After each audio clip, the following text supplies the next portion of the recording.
Do you feel like the Raptors handled the DeRozan part properly? No, absolutely not. I mean, listen, why do you draft a player, right?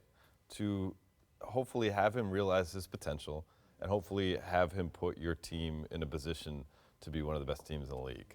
Those two things happen with DeMar DeRozan. And even beyond that, once they got rid of Dwayne Casey, okay, perhaps we're going to see some shakeup. We knew that was coming. But don't tell them otherwise. It's the same thing like recruiting, right? Like you're trying to recruit a player to come into your school. Don't guarantee them a starting position or say you're going to play over somebody else. Because if you don't do it, then they're going to immediately have distrust for you for the rest of their lives. That's a rookie mistake by Masai Ujiri. You don't make that promise if you can't fulfill it.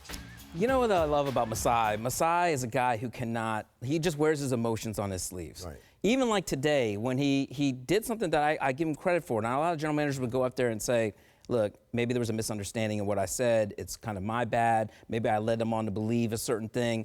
Right. But then at the same time, like he was asked a question, somebody said, well, how tough of a summer was this for you to have to get rid of Dwayne Casey and DeMar? And he was like, you know, I don't want to get in. It's not about me. But then he was like, hey, I gave those guys a lot of chances. That's what I'm saying. I gave those guys a lot of chances. But I give him credit for kind of actually trying to say like it was his fault, you know, and like try to kind of ease that whole situation. Like, it was my fault, but can you blame me? It was kind of like, but like with those chances, they got 59 wins and were the number one team division in the East. titles. Like, what more do you want them to do? But he also did say, look, they weren't going to win as constituted with that team and get out of the with East. No LeBron in the East? I just don't think they were going to do it. See, I think they did need a shakeup. But my thing is, that's not the point, right? The point, they're a better team today. I said that yesterday. I said, you take away DeMar DeRozan and Pirtle, and you give me Kawhi Leonard and Danny Green.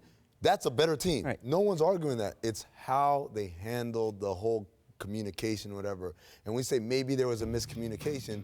It's like an apology, but not really an apology, right? I mean, would it have made DeMar feel any better if Masai said, we're about to trade you? I don't really know about that. I think so. You know? I would. I'd like to get it straight. Rather than say, no, you ain't going anywhere. Because DeMar still, look, he chose to stay there. He remained loyal to that team. He didn't go to Los Angeles when he had a chance. But he still didn't want to be traded at the end of the day. You know what I mean? Right, but if you're just going to be told what's going to happen, at least you can say, now I have time to process this. Right. I can respect you man to man. If you lied to my face, I have a major problem with that. I mean, at that time, maybe Masai really thought the deal was dead. You know, maybe things just kind of came in. Like, listen, what Masai said to me, one thing that resonated about what Masai said was, we were never going to get a player of this caliber unless there was like a medical issue or whatever. He pounced on the opportunity. But guess what? Like his next step is to try to add players to go play alongside Kawhi. If and that's together, which he was always going to have. Are they going to go play with the guy, the GM who lies to his players? He's lies always to the face of his franchise. Getting people to come to Toronto, anyways. Like, but I don't think that helps. I think you're glossing over the idea that it wasn't any guy. It was literally the greatest Raptor of all time. Right. And one of the first dudes to say, no, I love it here in Toronto. I never want to leave. Didn't even take a meeting with another team. Right. So, but did they upgrade?